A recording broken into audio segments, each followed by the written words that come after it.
Hello everyone, wishing you all the blessings of the day and happy thoughts. So we are in chapter 3, the diversity in living organisms.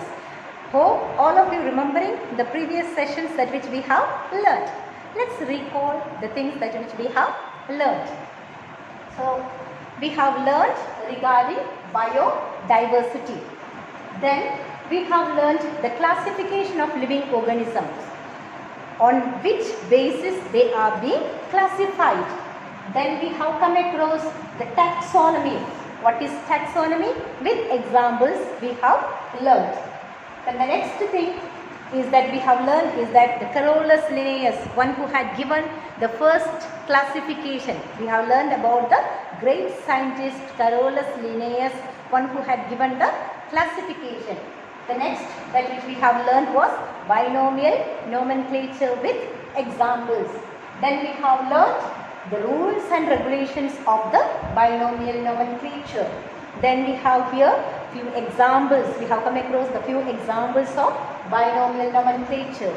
Then we have learned the hierarchy, how it is placed in the rank from the upside down, how it is being placed in the rank, phylum, class, order, all these things we have come across, the hierarchy of the classification. Then we have learned examples of human being as well as the plant.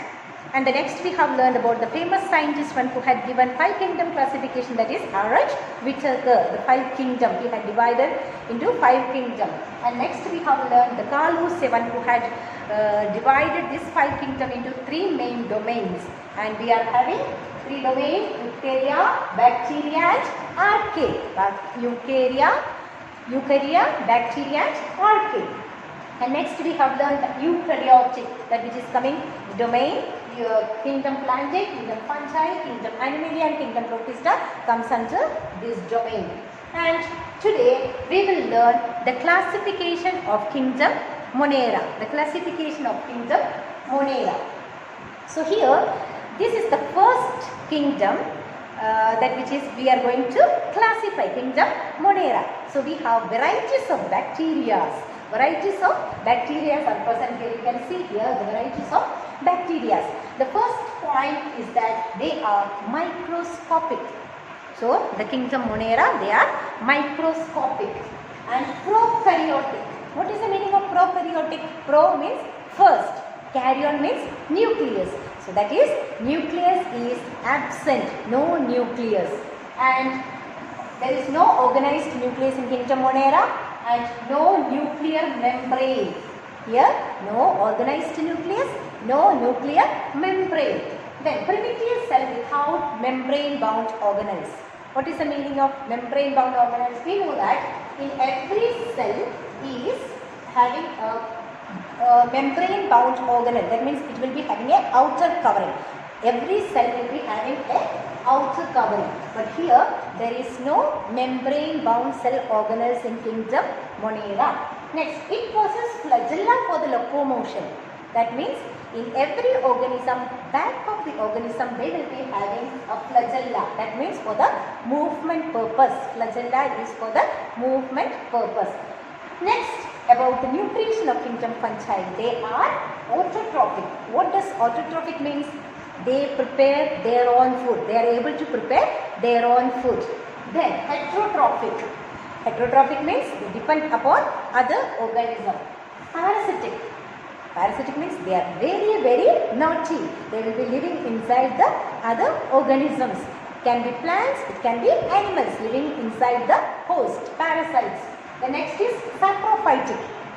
Saprophytic means living on the dead organic matter. So all kinds of nutrition is possible here. Autotrophic mode of nutrition, heterotrophic mode of nutrition, parasitic mode of nutrition and saprophytic mode of nutrition. Autotrophs means it will be preparing their own food. Heterotrophs means they will be depending upon other organisms. Parasites means very, very naughty, living on other organisms. The next one is saprophytes, depending upon the dead organic matters. Next, asexual reproduction in budding or fission. What is fission? We all know that mother cell will be splitting the duplicate copy of same. Same parents, mother cell is dividing into two daughter cells. That is fission, splitting is taking place. And what is budding? Here the new organism will be germinating. Here the new organism will be germinating in the budding. That means asexual reproduction will be taking place in kingdom Monera. They are by budding and fission. So let's recall the points at which we have learned in the classification of kingdom Monera. What was the first point at which we have learned? So the number of bacteria, varieties of bacteria are present here in the kingdom Monera, and they are the first one to be classified. So they are microscopic. Then we have learnt prokaryotic. That means without nucleus. No nucleus, no membrane bound organelles are present in kingdom Monera. Then we have learnt it possesses a flagella. Every organism in the back, they will be having a flagella for the locomotion, for the movement. And the next point that we have learned was nutrition. Regarding nutrition, we have learned all kind of nutrition is possible here. Autotrophic mode of nutrition, heterotrophic mode of nutrition, saprophytic mode of nutrition, parasitic mode of nutrition, and I have explained each and everything in details. And next, the asexual mode of reproduction by budding or by fission. Hope it is clear to you. Now, the next one we will learn the characteristics of kingdom Protista. So, the characteristics of kingdom Protista. So, let us see the first characteristic of kingdom Protista. What are they? Mostly unicellular. Mostly these protists are unicellular, and few are multicellular, and they are eukaryotic. Many are unicellular, few are multicellular, and others and they are eukaryotic. We know what are eukaryotic, isn't it? They have membrane bound cell organelles. As I have told, they will be having nucleus, they will be having membrane bound cell organelles also. Okay, they will be having nucleus, they will be having membrane bound cell organelles. The next is, here also all the nutritions are possible. Autotrophic mode of nutrition, heterotrophic mode of nutrition, saprophytic mode of nutrition, and parasitic mode of nutrition. All the nutritions are possible here also. In the kingdom Monera also we have learned all these nutritions were possible, and here in the kingdom Protist also all the nutritions are possible. Locomotory organs, flagella, cilia and pseudopodia. You can see here the paramecium with the cilia. These are the cilia used for the movement of this paramecium. Here the pseudopodia. With the help of pseudopodia, this amoeba moves and engulfs the food. They are amoeba. And flagella, Euglena will be using this flagella. So flagella in the sense, what is flagella? That will be helping in the locomotion. Clear?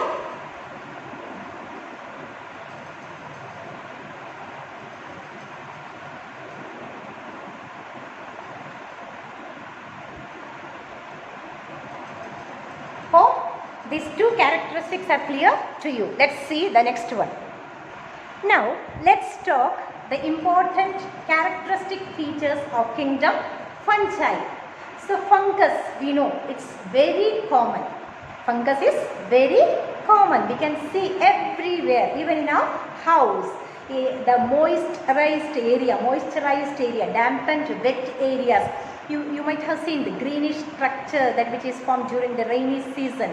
So that's nothing. The hair-like structure, the greenish structure that is formed is fungus. Okay, that is fungus. So we can see this fungus everywhere inside the house also. So fungus is common. So let's learn the characteristic features of kingdom fungi. They are multicellular except yeast.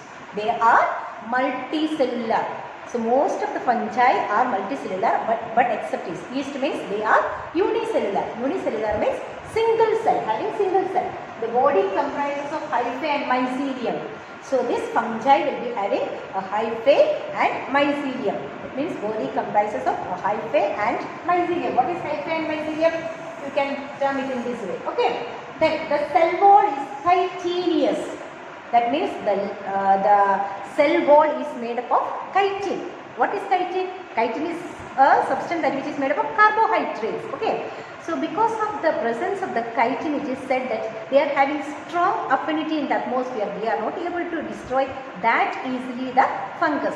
So because of the strong affinity, that which is the cell wall is made up of chitin. Because of that, this is present in the atmosphere. We are not able to destroy that easily. Okay. Then the nutrition.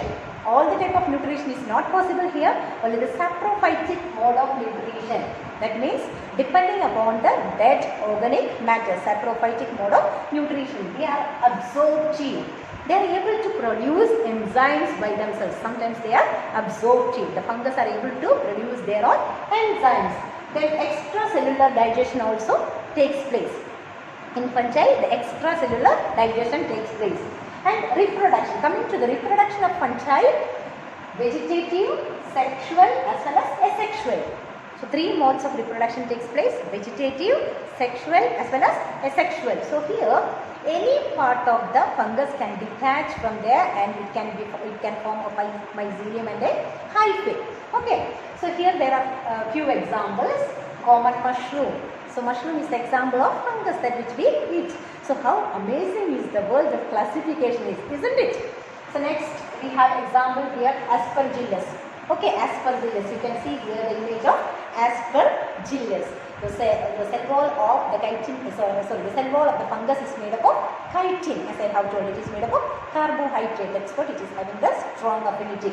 And next one we have is yeast example. Another example is of yeast. So you can see here the image of yeast here. You know the importance of yeast. Without my telling, you know what are the importance of yeast. Yeast is made to used to make bread.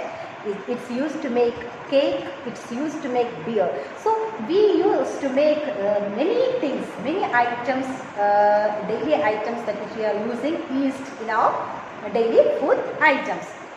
So the fungi are one way they are helpful, and also there are bad fungi also. But many of the fungi are very, very helpful. So once again, let's revise the points that which we have learned in kingdom fungi. They are multicellular, and then we have the except yeast. Yeast is unicellular. Means, what is the meaning of unicellular? That means they are having single cell with mycelium and hyphae. The body comprises of mycelium and hyphae. As I have told, it will be having a cell wall made up of chitin. Chitin is made up of carbohydrate, and it is having, as I have told you, strong affinity. So it's not we are not able to destroy that easily the fungus. Okay, fungi. And the nutrition is saprophyte mode of nutrition. Sometimes they are absorptive. Then we have learned reproductive mode. Vegetative mode is there, sexual and asexual. Three modes of reproduction: vegetative, sexual as well as asexual. And here there are few examples for the fungi, that is common mushroom, then Aspergillus, yeast. And what is the uses of yeast? Without telling the importance of yeast, you may be knowing what are the importance of yeast.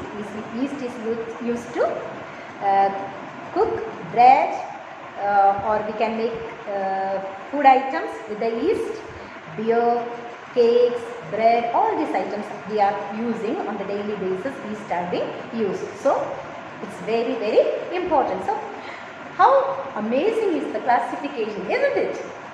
So we have learned the characteristic features of kingdom Monera, the characteristic features of kingdom Protista with examples, and the characteristic features of kingdom fungi. So please do learn at home, children. Go through your NCERT textbook. Happy learning to you all. Thank you so much.